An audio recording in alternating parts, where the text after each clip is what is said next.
Alléluia. Je remercie le pasteur Jean-Paul pour la confiance. Il ne m'a pas invité parce que je suis son beau-frère. Alléluia. Mais je pense qu'il croit qu'il y a quelque chose que Dieu a déposé dans ma vie pour vous pendant cette période. Et je prie vraiment que Dieu atteigne ses buts. Alléluia. Nous allons prier. Seigneur, nous sommes là devant toi. Nous te soumettons toutes choses, Seigneur Dieu. Atteins tes buts au milieu de nous. Que du début jusqu'à la fin, que tu sois le Maître et le Seigneur. Glorifie le nom de Jésus, Saint-Esprit. Donne-nous de comprendre. Illumine les yeux de nos cœurs afin que nous puissions comprendre et que nous soyons transformés. Atteins tes buts au milieu de nous. C'est au nom de Jésus que nous prions ainsi. Amen. Amen, amen. Aujourd'hui, je veux juste introduire. Et puis, les autres séances, nous allons aller un peu plus en profondeur. Ça a été difficile de formuler le thème, hein? Difficile, compliqué. Mais j'ai des fardeaux que Dieu a déposés dans mon cœur. Et nous allons avancer par rapport aux fardeaux. J'ai des fardeaux et j'ai formulé ce fardeau-là, le temps et le salut. C'est comme ça que j'ai formulé le fardeau, le temps et le salut. Comme vous le savez, lorsqu'on parle du salut que nous avons en Jésus-Christ, les temps déterminent ce que nous disons sur ce salut. Si on devait parler du salut à l'époque de l'Ancien Testament, ça ne sera pas la même chose que lorsqu'on parle maintenant, ok? Lorsque on parle de Jésus avant sa naissance, c'est une promesse, il va venir. Lorsque Pierre te parle de Jésus, il te parle de quelqu'un avec qui il a marché, quelqu'un avec qui il a dormi, quelqu'un qui l'a touché. Eux, ils suivent un Jésus, ils ont suivi un Jésus qu'ils ont connu, qu'ils ont touché. Si nous parlons de Jésus, ça sera un Jésus qui était mort, qui est ressuscité et qui vit dans notre vie par le Saint-Esprit. Donc quand nous parlons ainsi, nous voyons que même dans le salut, il y a des phases et à chaque phase, il y a une manifestation particulière. Et il est important de comprendre dans quelle phase tu es pour comprendre les manifestations et les choses qui sont attachées à ton temps. Alléluia. Nous allons essayer d'y aller tout doucement. J'ai quelques passages de l'Écriture. Aujourd'hui, je vais parler du temps. Vous pouvez écrire à la maison, Romains 13, 11 à 14. On va lire ça, surtout la prochaine fois. J'ai dit Romains 13, 11 à 14. Surtout la prochaine fois. Luc 19, 41 à 44, c'est pour aujourd'hui.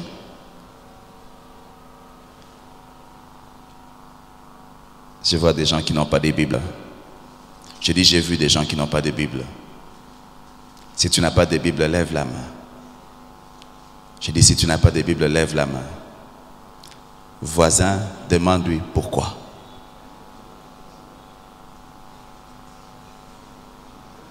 Demande-lui pourquoi. Demande-lui, est-ce que tu as un téléphone? Demande-lui, il ne faut pas avoir honte. Demande-lui, est-ce qu'il a un téléphone? Il a un téléphone? Ceux qui n'ont pas de Bible, est-ce que vous avez des téléphones? Si vous avez des téléphones, levez la main. Ceux qui n'ont pas de Bible, mais qui ont des téléphones, levez la main. Levez la main. Levez la main. Vous savez que dans le temps dans lequel nous sommes, il n'y a pas d'excuse pour dire que tu n'as. Qui a WhatsApp sur son téléphone? Là où tu vas dans Play Store, écris Bible, c'est gratuit. Télécharge. Je sais que tu amènes ton téléphone partout, même à l'église. Alors tu peux consulter ta Bible, même à l'église, à travers le téléphone. Je lis le premier, Romains 13 à partir de 11. Cela importe d'autant plus que vous savez en quel temps nous sommes. Cela importe d'autant plus que vous savez en quel temps nous sommes. C'est l'heure de vous réveiller enfin du sommeil, car maintenant le salut est plus près de nous que lorsque nous avons cru. La nuit est avancée, le jour approche. Déplions-nous donc des œuvres de ténèbres et revêtons les armes de la lumière. Marchons honnêtement comme en plein jour, loin des excès, de l'ivrognerie, de la luxure, de l'impudicité, des querelles, des jalousies. Mais revêtez-vous du Seigneur Jésus-Christ et n'ayez pas soin de la chair pour en satisfaire les convoitises. Cela importe d'autant plus que vous savez dans quel temps nous sommes. Luc 19, 41. Comme il s'approchait de la ville, Jésus, en la voyant, pleura sur elle. Et il dit, si toi aussi, au moins, en ce jour, il t'est donné, tu connaissais les choses qui appartiennent à ta paix, mais maintenant, elles sont cachées à tes yeux.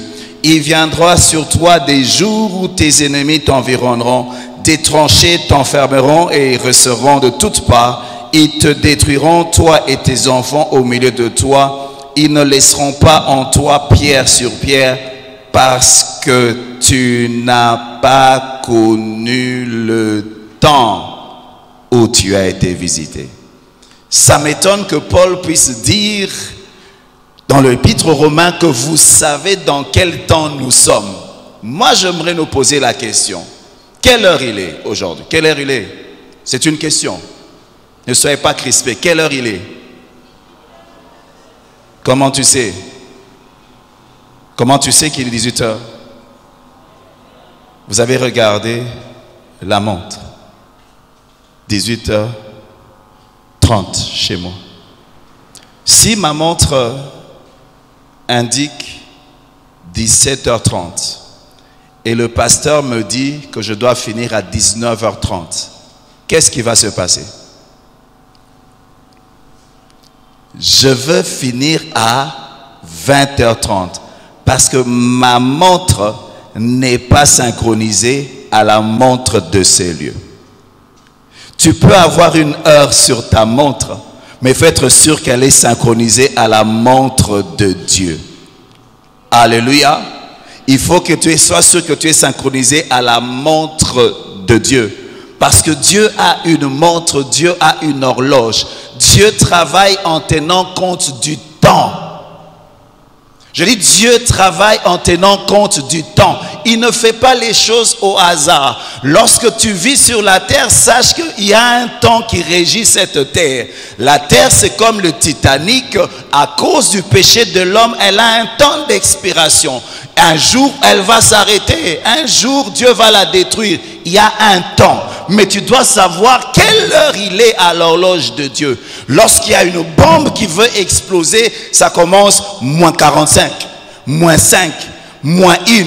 Si tu ne sais pas, peut-être qu'il y a une bombe ici, il reste 10 minutes qu'elle explose. Qu'est-ce qui va se passer? Tu seras tranquille en train de vivre comme tu veux. Et puis quand ça explose, tu meurs. Mais si c'est mon frère qui est là, qui est habillé avec le pantalon vert, c'est lui qui a mis la bombe, il sait que dans 10 minutes ça va exploser. Mon frère, est-ce que tu vas rester ici? Non. Parce qu'il est conscient du temps, son comportement sera différent. Alléluia. La différence parmi les chrétiens se trouve dans leur notion du temps. Ceux qui connaissent le temps agissent différemment. Ceux qui savent à quelle heure nous sommes en tant qu'Église agissent différemment.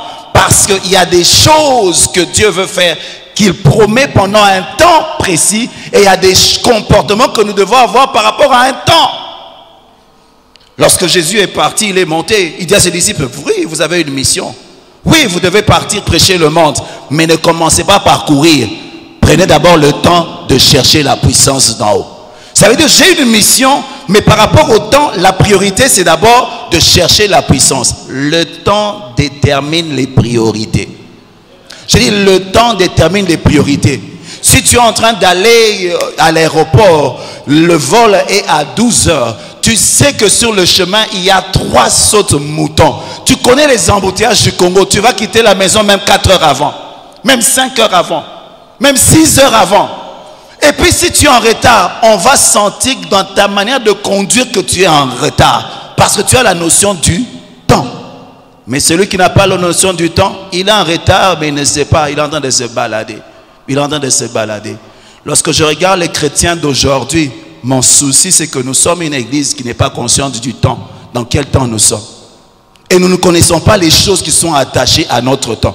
Nous ne connaissons pas les promesses de Dieu par rapport à notre temps. Nous ne savons pas qu'est-ce que Dieu veut faire. Parce qu'il faut que tu saches ce que Dieu veut faire dans ce temps afin de suivre. Nous marchons sur les traces de Dieu. Alléluia. Il faut comprendre dans quel temps nous sommes. La question que j'aimerais te poser, quelle est l'heure à l'horloge de Dieu?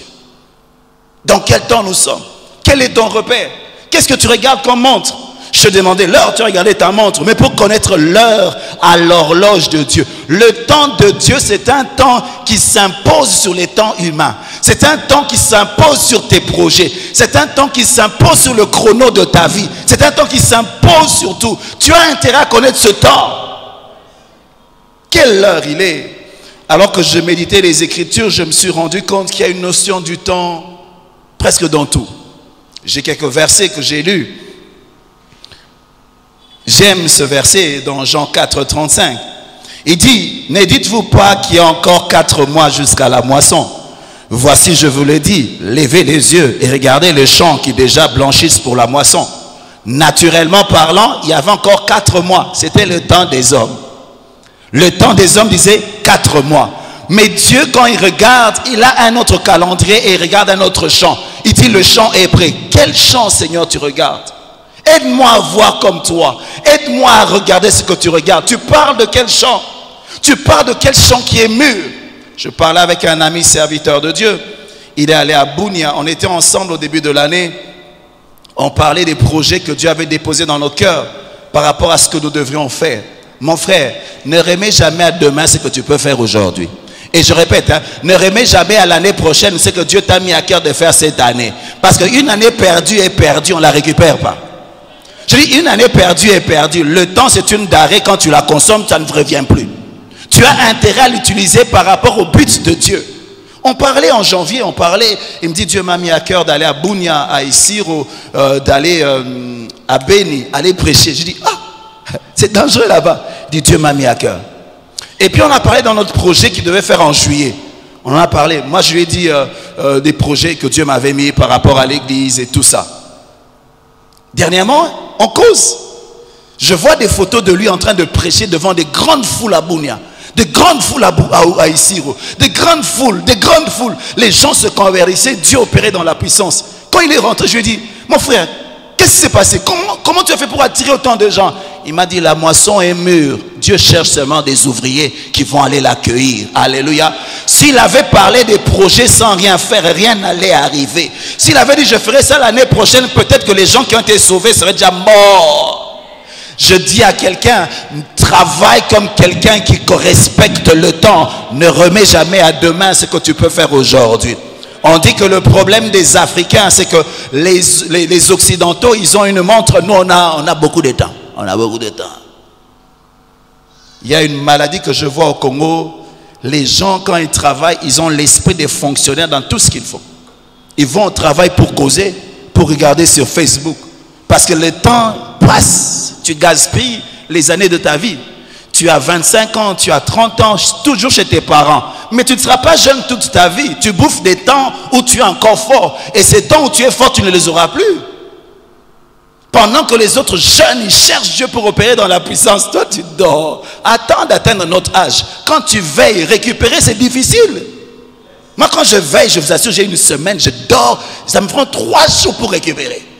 Parce que l'âge, le temps a touché mon corps. Parce que tous ceux qui vivent sous le soleil sont affectés par le temps. Il n'y a que Dieu qui n'est pas affecté par le temps parce qu'il est au-dessus du temps. Mais il a une influence sur ce temps. Alléluia. Nous avons intérêt à collaborer avec lui afin que son influence joue sur notre vie. Tiens compte du temps. Tiens compte du temps. Respecte le temps. Ne remets jamais à demain ce que tu peux faire aujourd'hui. Vous y avez une fête à la maison, tout le monde a mangé. Oh non, je suis fatigué, je ne vais pas faire la vaisselle. Tu dors. Le matin, ça va te prendre des heures, n'est-ce pas? Les femmes disent, on préfère nettoyer et puis dormir. Demain, je me réveille, j'ai une bonne journée. N'est-ce pas les mamans? N'est-ce pas les mamans? Mais tu vas voir les garçons, ils disent, ah, je dors d'abord. Mais le matin, ça va te bouffer du temps. Respecte le temps. Considère le temps. Le temps est cher. Je vois des gens qui passent 5 heures du temps en train de regarder un film. C'est tu gaspilles 5 heures de ta vie dans un film.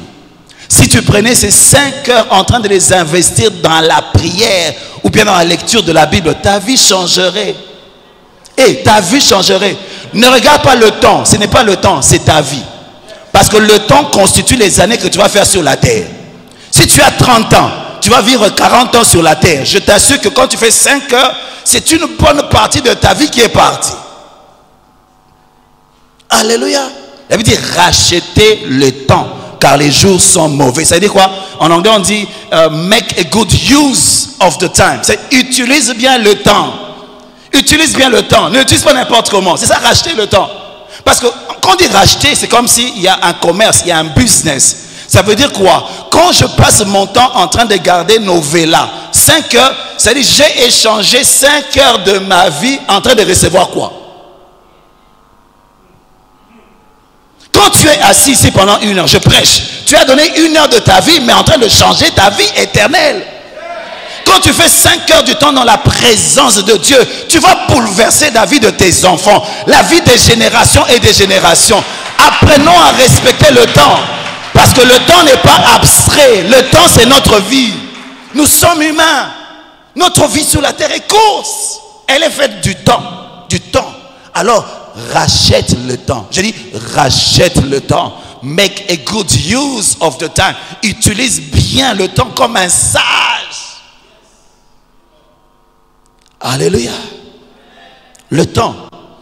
Dans Genèse 8, 22, on dit, tant que la terre subsistera, la semaille et la moisson, le froid et la chaleur, l'été, l'hiver, le jour et la nuit ne cesseront pas. Ça veut dire quoi? Il y a des saisons dans la vie. Il y a des saisons dans la vie. Les gens qui ont la notion des saisons, ils se comportent différemment. On ne sème pas tout au même moment. Si toi et moi, on va faire l'agriculture, on va perdre de l'argent parce qu'on ne connaît rien aux saisons. Mais on sait que non, ça ce n'est pas la saison où on plante les maïs. Ça n'est pas la saison. Les gens connaissent les saisons et ça pousse, ça influence leur manière de vivre sur la terre. Alléluia. Est-ce que tu as la notion des saisons, des temps? Je me souviens quand je suis allé en Afrique du Sud, je vais vous raconter cette histoire. J'ai vécu des expériences bizarres. En tout cas, venir du Congo, il y a du bon, mais il y a aussi beaucoup d'aventures que nous vivons à cause du background de ce temps. Jésus, quand il pleure à Jérusalem, quand Jésus est sur la terre, il vient pour sauver. Mais ces gens regardent, ils le voient comme un prophète, un frère à eux. Ils le méprisent et ils ratent leur visitation. Tu peux rater ta visitation parce que tu n'es pas conscient du temps et des saisons. Par moments, Dieu nous visite dans une forme où on ne comprend pas. Dieu peut te visiter, tu ne discernes pas. Parce que tu n'as pas la sagesse de comprendre le temps. Alléluia. C'est pour ça que fréquente des gens sages, ils vont t'aider à comprendre les temps de la visitation. Moi, en tout cas, à l'église, j'ai aidé beaucoup de gens à se marier. Tu vois une soeur, un frère vient t'aimer, tu fais des fiers. Je regarde, je dis, ce frère a un potentiel. Il a un potentiel. Alléluia. Dans Jean 9, 4, Jésus dit ceci: il faut que je fasse tandis qu'il est jour les œuvres de celui qui m'a envoyé. La nuit vient où personne ne peut travailler. Jésus travaillait avec un calendrier. Il avait un programme. Il dit, je peux travailler maintenant, d'ici là je ne pourrai pas travailler. Est-ce que tu as un calendrier? Est-ce que tu as un programme? Ce que tu fais aujourd'hui, c'était planifié, bien tu es arrivé ici par hasard. Est-ce que tu as un calendrier? Jésus avait un calendrier. Il y avait un temps pour ceci, il y avait un temps pour cela. Mais est-ce que toi tu vis avec un calendrier? Tu as le temps où tu mets du temps à part pour ceci ou pour cela? J'aimerais te informer d'une chose: il n'y a pas que Dieu qui regarde la montre. Le diable regarde la montre. Le diable connaît le temps. Le diable, je dis, connaît le temps. Il connaît les saisons. Écoutez cette histoire dans Matthieu 8, 29. Lorsque Jésus va, il rencontre le fou de Gadara qui avait des démons. Qu'est-ce que les démoniaques lui ont dit? Ils sont venus vers Jésus. Il dit, qu'y a-t-il entre nous et toi, fils de Dieu? Es-tu venu ici pour nous tourmenter avant le temps? Ils savent qu'il y a un temps où ils seront en prison. Mais dit Jésus, ce n'est pas encore maintenant. C'est pas maintenant. C'est pas maintenant. C'est vrai que Jésus, des fois, il avait pitié d'eux. Et puis il demande, enfants, nous-mêmes dans les procès, il dit, allez, allez, partez. C'est pas encore le moment de la punition, partez. Ils connaissaient leurs droits. Ils connaissaient le temps. Mais l'Église ne comprend pas dans quel temps nous sommes. Le diable sait que non, ça, c'est pas encore le moment d'être en prison. Maintenant, je peux encore vaquer. Mais l'Église travaille sans être consciente du temps dans lequel nous sommes. Lorsque vous lisez dans Apocalypse 12, 12, la Bible déclare: malheur à la terre et à la mer, car le diable est descendu vers vous, animé d'une grande colère, sachant qu'il a peu de temps. Peu de temps. Je prends un exemple. On décide d'organiser la course ici. C'est une course où on va courir 5000 mètres, hein, comme un marathon. Ok? Moi, je sais que c'est 5000 mètres. On va courir ici, peut-être, disons, 100 fois. Mon frère, lui, croit qu'on va courir une fois. Qu'est-ce qui va se passer? Mon frère vient. Lui, il sait qu'on va faire seulement le tour ici. On va faire la course. Mon frère, toi, tu sais qu'on fait la course. Moi, je sais qu'on va faire ça combien de fois? 10 fois. Toi, tu sais que c'est une fois. On siffle. On va faire la course, hein? On va faire le tour. Lui, il sait que c'est une seule fois. Moi, je sais que c'est 100 fois. On dit, go, on part. Fais la course. Moi, je vais aller comme ça, non? C'est vrai? Je sais que c'est 100 fois. Lui, il va aller très vite. Quand il va faire le premier tour, deuxième tour, après un moment, KO. Parce qu'il croyait que c'était un sprint. Alors que moi, j'avais la notion du temps. C'est un marathon. Le christianisme, ce n'est pas un sprint. C'est un marathon. Il y a des gens qui ont commencé très fort. Hein? Basuka Bamela Pema. Mais il y a d'autres qui sont venus tranquillement. Tranquillement. Parce que la fin d'une chose vaut mieux que le commencement. Et la Bible dit que dans quel temps nous sommes, le salut est plus proche de nous que lorsque nous avons cru. Ça veut dire quoi? On était dans un marathon, en train de courir tranquillement, de gérer. Et puis on arrive vers la fin, on entend des clochettes sonner. Qu'est-ce que les athlètes font? Ils courent plus qu'avant. Pourquoi? La fin est proche. Alléluia.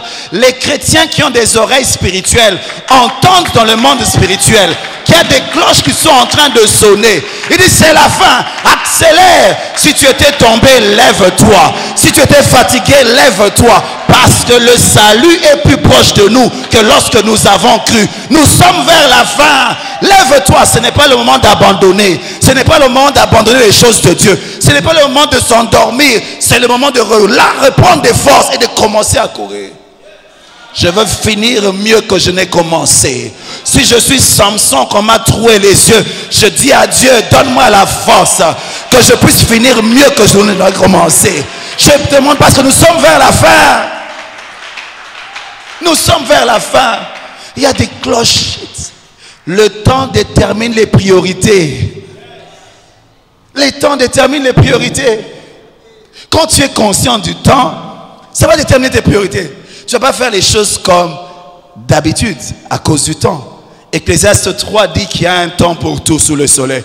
Un temps pour rire, un temps pour pleurer, un temps pour manger, un temps pour se rassasier. C'est bon mon frère. Un temps pour mourir, un temps pour naître. Il y a un temps. Un temps pour la guerre, un temps pour la paix. Mon frère, si maintenant là, on dit que la guerre a commencé au Congo. Non, là, qu'est-ce qu'on a en priorité? Ceux qui ont un projet au Bota, est-ce que vous avez un Bota les sous? Bota a raté la guerre. Est-ce que Bota a la guerre? Le problème de la vie. Alors, moi, je suis à l'hôpital. Vous avez un projet au Maka. Est-ce que vous avez un projet au Maka la guerre? Vous avez un projet au Mbongo. Côté Moussous. Qu'est-ce qui change les priorités? C'est le temps. Je dis, quand je regarde l'église, aucune notion du temps. On vit n'importe comment, on vit comme d'habitude, alors que dans le monde spirituel, on a déjà fait les priorités doivent changer. Je dis, les priorités doivent changer. Parce que nous sommes à la porte d'entrer pleinement dans l'éternité. Nous sommes à la porte de nous débarrasser de ce truc ici. Nous ne sommes pas loin. Les priorités doivent changer. Mais les gens n'entendent pas la clochette là, l'église ne l'entend pas. Mais pendant le temps, l'adversaire a changé le système des jeux. Mais l'église continue à faire les mêmes choses. Tu te battais avec quelqu'un avec les coups de poing. Maintenant il prend un couteau. Toi tu continues à croire que tu es Bruce Lee. Dieu a prévu des armes spéciales pendant ce temps. Mais seuls ceux qui seront conscients de cela et qui vont réclamer ces armes vont les prendre. Mais l'église, on doit l'ouvrir les yeux sur le temps. Et c'est la mission que Dieu a déposée dans mon cœur pendant ce temps-ci. Que nous prions avec objectif. En comprenant le temps et en réclamant les choses du temps. Est-ce que tu connais les choses qui sont attachées à ta paix? Est-ce que tu connais les choses qui sont attachées à toi, Église, maintenant? Est-ce que tu connais les promesses de Dieu par rapport à ce temps? Est-ce que tu connais? Nabala, nawena, nabala. On demande les mêmes choses alors que les temps ont changé. Bitumbe bandi a jeté. Il a jeté. Kosomba sapata batalonte, il faut dans ta botte le cola soldat. Église, il fait contre ses esprits. Il faut contre ses esprits. Bagé, faut te tika. Contre ses esprits pour bitumbe bandi. Alléluia. Il faut enlever les mocassins là. Non, je peux pas. Là ta botte. Enlevons les sandales de l'évangile, mettons les bottes de l'évangile maintenant. Enlevons les mocassins de l'évangile ou bien les talents d'âme de l'évangile qui choisissent les endroits où aller et les démarches compliquées. Mettons des bottes. Même quand tu as une veste, tu as une botte. Quand tu as une jupe, tu as une botte. À cause du temps. À cause du temps. À cause du temps. À cause du temps. Que Dieu nous ouvre les yeux. Que nous puissions comprendre le temps. Ça va changer notre vie. Ça va changer nos priorités. On ne va pas nous forcer. Toi-même, tu vas changer. Même les chiens, si on commence à tirer, les chiens méchants, arrêtent d'être méchants. Là, ça devient dangereux. Les temps sont changés. Alléluia. Attends, la crise des ananda, quoi, que va blâmer son oboa olia. Pour nous autres, ils sont habités, nous allons comprendre. On est à fier. À cause du temps, nous sommes comme il y a blâme.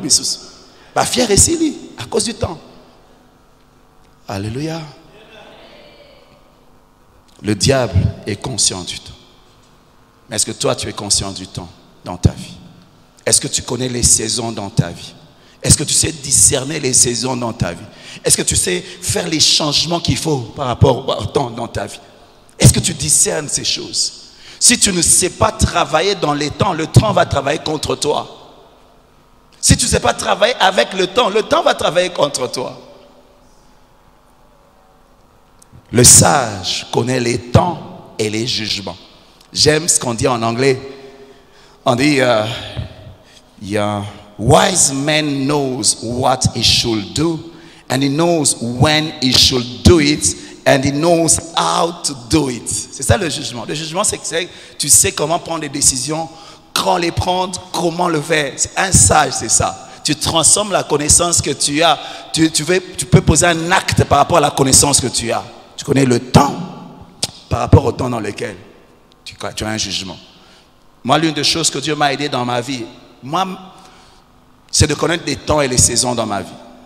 J'ai appris à connaître les temps. Je peux même prophétiser sur ma vie. Je dis, bientôt, telle chose va arriver. Je sais même celle qui est ma femme aujourd'hui. Je lui avais dit que non, je sens que le temps pour moi de m'engager est arrivé. Alors que c'est elle, je savais que c'était elle. Mais je sentais que le temps. Quand le temps d'arrêter le travail, là où je travaille comme informaticien est arrivé, j'ai senti le temps. Quand le temps pour aller servir Dieu à l'étranger est venu, j'ai senti le temps. Quand le temps de commencer, l'église a commencé, j'ai senti le temps. Quand je suis arrivé ici, le temps de commencer, tu dois connaître les temps, les saisons dans ta vie. Dieu est multifacette. Votre pasteur, il dirigeait une église à Lema. Quand le temps est arrivé, le Seigneur l'a convaincu de lâcher, de venir ici. Afin que toi, tu sois édifié ici. Est-ce que tu sais sentir les saisons? Est-ce que tu connais les temps de ta vie? Je ne veux pas encore parler du temps de l'église, ni du salut. D'abord toi-même. Parce que si tu as du mal à connaître les temps par rapport à ta vie, tu auras du mal à connaître les temps par rapport à l'église. Est-ce que tu connais les temps dans ta vie? Dieu est un Dieu des saisons. Mais il faut comprendre le temps. Pour savoir, ça c'est le moment de s'aimer, ça c'est le moment de récolter, ça c'est le moment de planter, de pleurer. Et puis il y a un temps pour récolter. Quand le temps de récolte vient, tu te dis, ah, une autre saison peut encore revenir. Tu fais des réserves. Le temps.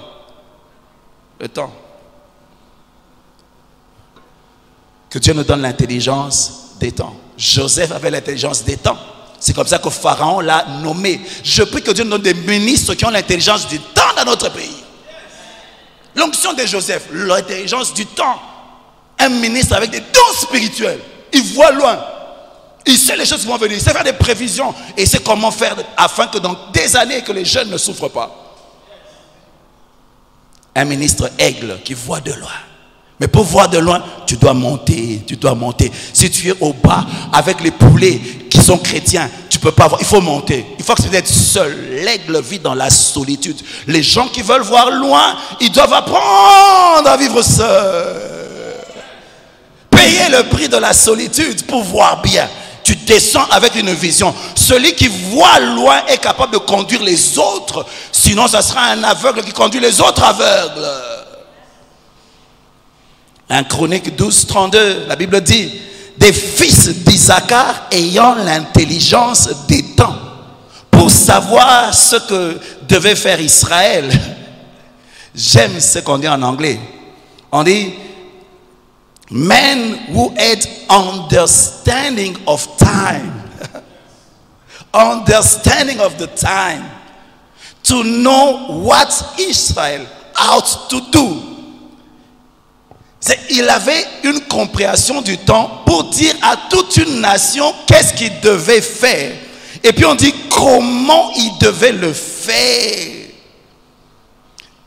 Ailleurs on dit men who had expert knowledge of the time and what it was best for Israel to do. Ils comprenaient le temps et ils savaient dire aux gens, voici le chemin que vous pouvez prendre. Est-ce que tu comprends le temps dans lequel nous vivons? Mon peuple périt faute de connaissance. Quelle connaissance? Connaissance du temps. On ne sait pas, on n'a pas de montre. On vit, vivez là. Tu dors même à 12 heures, alors que c'est l'heure de travailler. Tu dors, tu siestes jusqu'à 11 heures. Tu te réveilles à 11 heures, tu vas mourir misérablement pauvre parce que tu ne respectes pas le temps. Quand les autres dorment, toi tu es en boîte. Les matins au boulot, tu as mal à la tête. Tu ne respectes pas le temps. Ton corps subit le temps. Travaille avec le temps. Dors quand il faut dormir. Réveille-toi quand il faut te réveiller. Le temps est un allié. Il n'est pas un ennemi. Mais si tu ne le respectes pas, ça sera un ennemi. Noé. J'aime Noé. Dans Hébreux 11:7, la Bible dit, c'est par la foi que Noé, divinement averti des choses qu'on ne voyait pas encore, et saisi d'une crainte respectueuse, construit une arche pour sauver sa famille. C'est par elle qu'il condamna le monde et devint héritier de la justice qui s'obtient par la foi. J'aime la version en anglais. Écoute, c'est quand on dit en anglais. Je vais traduire bien sûr. By faith, Noah, being moved by the fear of God, made ready an ark for the salvation of his family. Because God had given him news of the things which were not seen at the time. And through it the world was judged by him, and he got for his inheritance the righteousness. Il a reçu des nouvelles du monde invisible. Tout ce qu'il y a dans le monde visible vient du monde invisible. Le monde de Dieu. La Bible déclare ça dans Hébreux 11. Alléluia. Tout ce que nous a été créé par des choses invisibles. Mais si Dieu te donne la grâce de voir dans l'invisible, tu peux prophétiser avant que les choses ne viennent. Parce que tu as vu dans l'invisible. Noé avait reçu les nouvelles du ciel. On lui a dit il va pleuvoir. Mais Noé, il n'y a jamais eu de pluie. Non, dans l'invisible, j'ai vu la pluie. Dans l'invisible, j'ai vu. Mais Noé, ça n'a pas de sens. Je prie que Dieu nous ouvre les yeux afin que ce que nous voyons dans l'invisible devienne plus réel que ce que nous voyons dans le visible. Le visible est une conséquence de l'invisible. L'invisible, c'est là où nous opérons. C'est là où nous lions et là où nous délions. C'est là où nous appelons à l'existence. C'est là où nous sommes établis comme des princes avec Christ. C'est notre monde. Il a vu, il a eu des nouvelles de l'invisible. Noé a commencé à construire l'arche comme un fou. Les gens qui voient dans l'invisible se comportent comme des fous. Parce que les gens ne peuvent pas les comprendre. Parce que tu vois des choses qu'ils ne voient pas. Tu entends des choses qu'ils n'entendent pas. Tu es dans un autre monde. Mais le temps va te donner raison. J'aime la Bible dit, tu montres tes voies à Moïse et tes œuvres aux enfants d'Israël. Les aigles voient les voies. Les hommes spirituels voient les voies de Dieu dans le monde invisible. Mais les gens d'un niveau bas, ils voient seulement les œuvres. Ils disent, Dieu est grand. Toi, tu es en retard. Moi, je l'avais vu avant. Je vous ai dit que j'étais en Afrique du Sud. J'ai eu des expériences bizarres. Moi, je me suis mouillé. Moi, j'allais à l'école comme ça, la pluie commence. Je me mouille. Je vais à l'école comme ça, je suis habillé léger. Et puis, il fait froid. Il y a des moments, je m'habille lourd. Et puis, il fait chaud. Quand j'arrive à l'école, à l'UNIV, là, je vois des gens habillés légers. Oh non, il y aura du soleil. Je dis, mais il n'y a pas de soleil. Non, il y aura du soleil. C'est qu'on est habillé comme ça. Oh non, mais vous avez des parapluies comment? Non, non, il va pleuvoir. Je dis, comment vous savez tout ça? On me dit, toi, tu viens de quelle planète? Je dis, quelle planète? Planète Congo. Congo. Tu n'as pas suivi la télé? La télé quoi? La télé est devenue prophétesse? Tu n'as pas suivi le weather, la météo? Je dis, quelle météo? Moi, j'avais l'habitude au Congo, la météo, on l'a donnée le soir. On disait, nous avons constaté qu'il a plu. Nous avons constaté qu'il a fait chaud. Ce n'était pas une météo qui prophétisait. C'était une météo qui constatait. C'était une météo qui n'était pas adoratrice, mais qui était loueuse. Elle louait Dieu quand Dieu faisait des œuvres. Mais un adorateur, il peut adorer Dieu même quand il ne voit pas. Il voit dans l'invisible, il adore déjà. Parce que c'est réel dans son monde. Et puis j'ai commencé, la météo disait la vérité. Quand on dit qu'il va faire froid, il va faire froid. Quand il va pleuvoir. Ils avaient les nouvelles dans le monde invisible et ils s'habillaient en conséquence. On reconnaît un homme qui vit dans le monde invisible par sa manière de se comporter dans le monde visible. Il doit y avoir une différence entre toi et les autres. Il doit y avoir une différence entre les chrétiens et les non-chrétiens. Il doit y avoir une différence entre les chrétiens qui ont percé et ceux qui n'ont pas percé. Pourquoi? On n'est pas au même niveau, même si on est tous au même endroit. Vous savez qu'on n'est pas au même niveau, hein? Dans le monde spirituel, on n'est pas tous au même endroit. Il y a des gens qui sont au parvis, alors qu'on est là. D'autres sont dans le lieu saint, d'autres sont dans le lieu très saint. Mais on est tous au même endroit. Physiquement parlant, au même endroit, mais spirituellement parlant, on n'est pas au même endroit. Parce que j'aimerais vous ajouter encore une chose. L'endroit où tu te trouves détermine ta perception de Dieu. Lorsque Israël s'est approché de Dieu, quand Dieu voulait les rencontrer sur la montagne de Sinaï, la Bible déclare que le peuple d'Israël est resté au bas de la montagne. Et puis les anciens sont montés, 70 anciens sont montés. Et puis Moïse est monté avec Josué. Écoutez les expériences. Le peuple d'Israël qui était au bas de la montagne, il voyait Dieu comme un feu sur la montagne. Ils entendaient sa voix comme des tonnerres. C'était la révélation du parvis, la révélation du bas de la montagne. Mais lorsque les 70 anciens sont montés dans une autre dimension avec Dieu, la Bible déclare qu'ils ont vu les pieds de Dieu comme du saphir. Ils ont mangé dans la présence de Dieu. Les révélations de Dieu, ce n'est pas un Dieu de feu, ce n'est pas un Dieu de tonnerre, c'est un Dieu dans la présence duquel on peut manger. Mais Moïse ne s'est pas arrêté là. Il a pris Josué et dit, il y a encore une autre dimension dans la présence de Dieu. Ils sont montés au sommet de la montagne et arrivés là-bas, qu'est-ce qui s'est passé? La gloire de Dieu est descendue. Et puis, qu'est-ce qui s'est passé? Pendant 7 jours, un moment, Moïse entre dans une dimension encore plus supérieure. Et là, il fait 40 jours et 40 nuits en train de parler avec Dieu. Moïse entendait Dieu clairement, mais le peuple entendait des tonnerres parce qu'ils étaient loin. Dans la présence de Dieu, mais loin.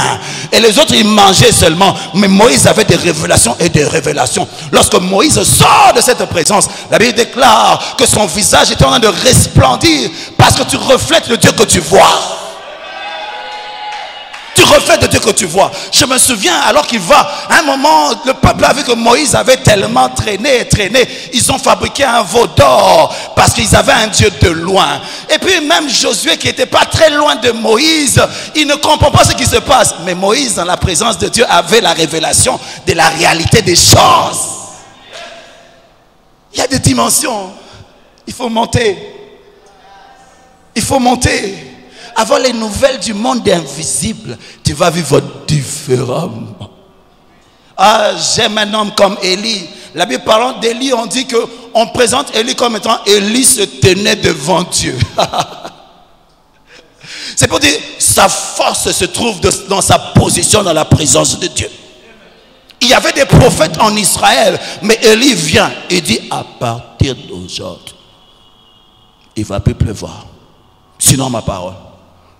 Il y a d'autres hommes de Dieu en Israël. Ils subissent Élie. Plus tu montes, plus tu vas faire subir ce que tu décides aux autres. Frère, ne subis pas, monte. Monte.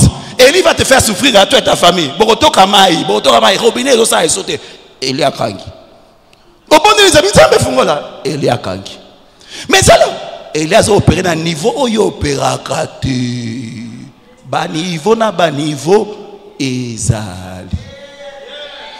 On parlait de l'homme de Dieu, Haïdi Nabala, quand il mettait quelqu'un sous des épines, il dit, Nakangio ma bondeli. Ah, est-ce que vous savez là? Et puis, Mouta Kaoki, vie Kaoki. Attention, les hommes qui vivent dans une certaine dimension avec Dieu, ils ont une autorité comme tu n'as pas idée. Ils ont une autorité comme tu n'as pas idée. J'aimerais que l'église puisse percer. Papi, niveau Ezali. Au 3 ans et demi. Autant mon clé en boule dans ma poche. Kayo. Et ta John, il y a un homme qui est dans le biso.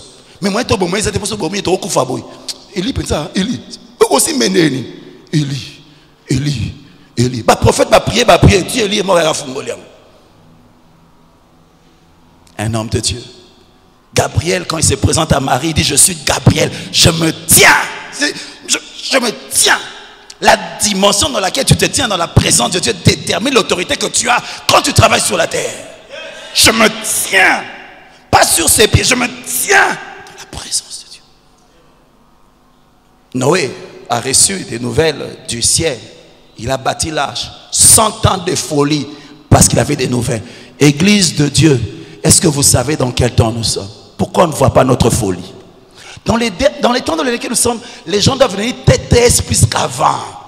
Tous ceux qui ont bleu à Kanda, qui se disent Kanda.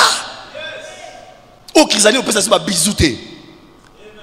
Corona côté sungi déjà. Donc continuez kaka. Alléluia. Tous ceux qui se disent Makasi. Makasi. Je vais insister la prochaine fois. Tu sais. On connaît le temps en voyant dans l'invisible, en perçant. Mais on connaît le temps aussi en lisant les Écritures. Daniel avait lu dans les Écritures, dans Daniel 9, 2, que Dieu avait dit que le peuple d'Israël ira en captivité pendant 70 ans. Parce que c'était écrit, Dieu est lié à sa parole. Il a prié, Dieu lui a répondu. Si tu te mets à genoux, tu cherches Dieu en te basant sur sur l'écriture de Dieu, sur ce qu'il a dit, Dieu va se manifester. Si Dieu va se manifester, ne priez pas, arrêtons de prier par sentiment. La Bible dit ceci. Tu as déclaré dans ta parole, tu as dit ceci, tu te tiens sur sa parole. Dieu est fidèle. Je dis Dieu est fidèle, il va agir. Parce qu'en parlant, il te donne des nouvelles de ce qu'il veut faire. Il annonce d'avance ce qu'il veut faire. Il prophétise d'avance pour que tu saches qu'il est Dieu. Que Dieu nous donne l'intelligence des temps. Qu'il nous donne de discerner les signes du temps. Église de Dieu, les signes. Il y a tellement de signes qui nous donnent le temps dans lequel nous sommes. Mais tous ceux qui peuvent n'habiter tout est. Ceux qui l'ont et indi. Ni wa j'ai indi to balini. Mbole beta. Oebine ni on tala likolo. Yoka Yesu ngalobi. Il dit ceci. Matthieu 16. Le soir vous dites, il fera beau, car le ciel est rouge. Le matin, il y aura de l'orage aujourd'hui, car le ciel est d'un rouge sombre. Vous savez discerner l'aspect du ciel et vous ne pouvez pas discerner les signes des temps. C'est ce que je sens dans mon cœur. On sait discerner qu'il va pleuvoir. Mais est-ce qu'on sait discerner qu'est-ce que Dieu est en train de faire? Et qu'est-ce qui va arriver au monde? Est-ce que nous prenons au sérieux les paroles que Dieu nous a données? Est-ce que nous prenons au sérieux les paroles que Dieu nous a données? Tellement il a mais que 100 ans, Noé a pris Dieu au sérieux.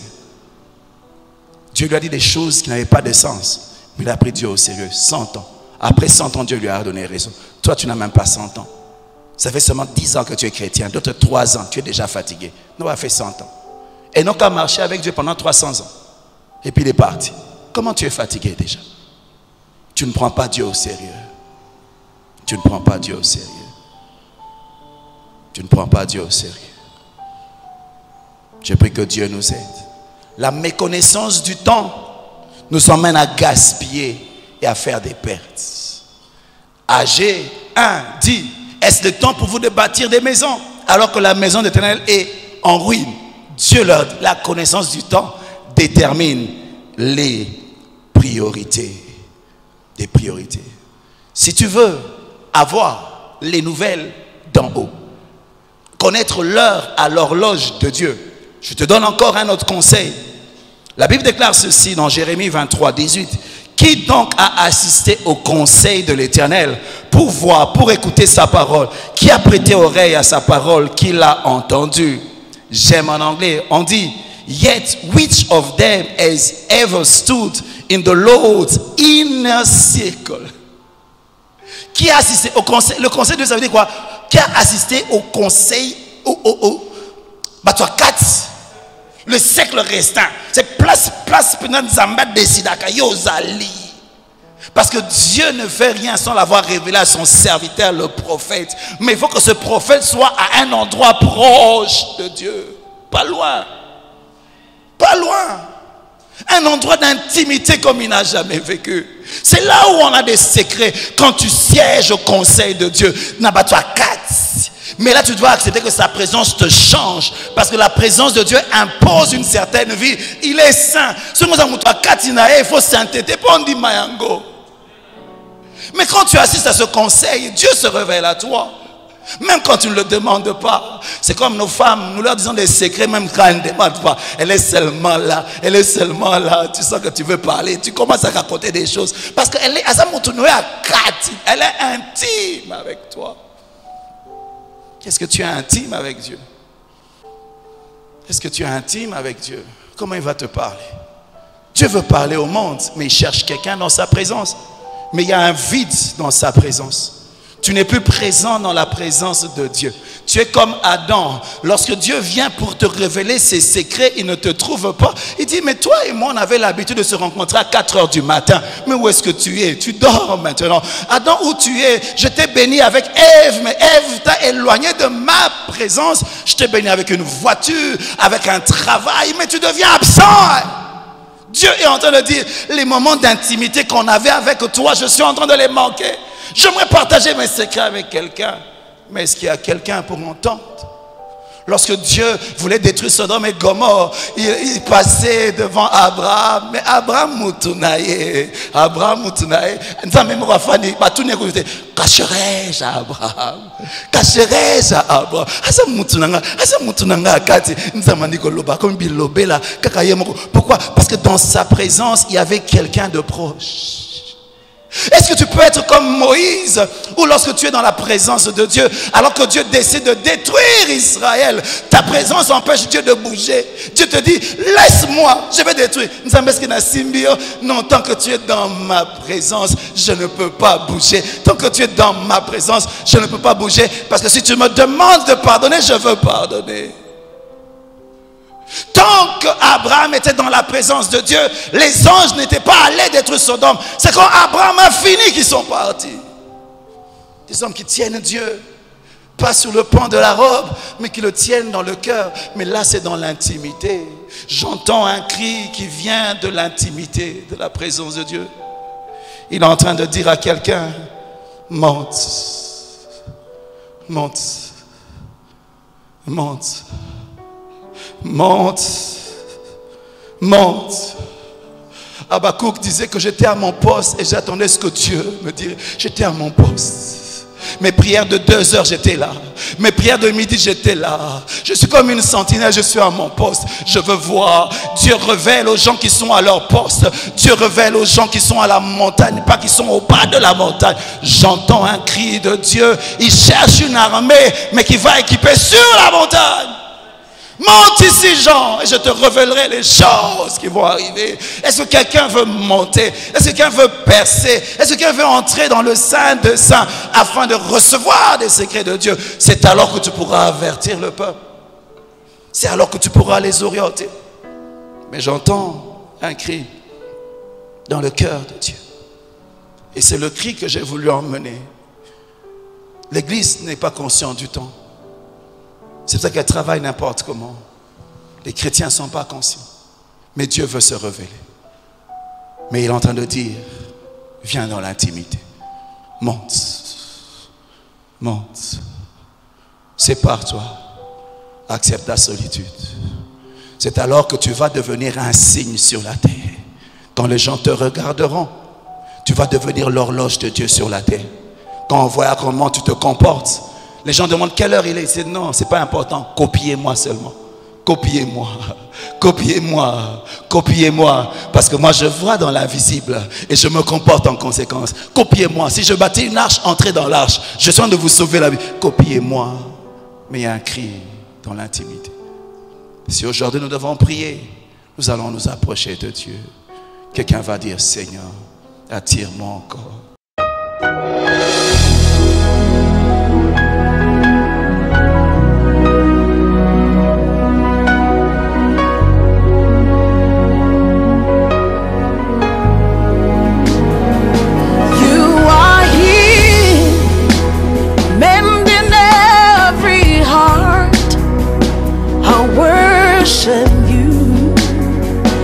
I worship you.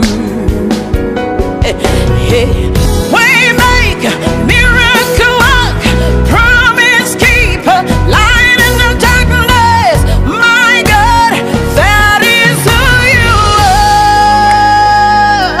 Waymaker, miracle work, promise keeper, light in the darkness. My God, that is who you are. You are here, touching every life. I worship you.